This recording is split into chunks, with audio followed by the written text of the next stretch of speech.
যখন সবাই জানে টিচিং লাইনে জব খুব একটা নিশ্চিত নয়, তবু কেন মানুষ এই প্রফেশনটা চুজ করে জানো?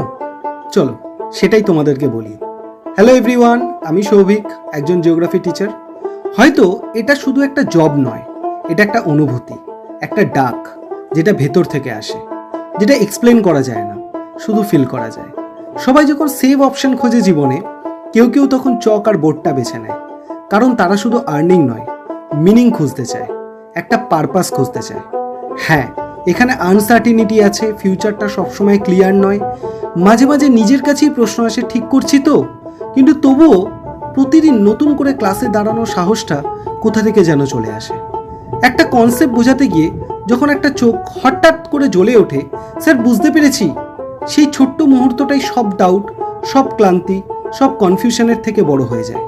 আমরা জানি এই পথে শর্টকাট নেই, গ্যারেন্টি নেই, ইনস্ট্যান্ট সাকসেসও নেই, তবু একটা বিশ্বাস আছে, আমরা কারোর ফিউচারটা একটু ভালো করতে পারছি, কারোর জীবনে একটু হলেও ডিফারেন্স আনতে পারছি।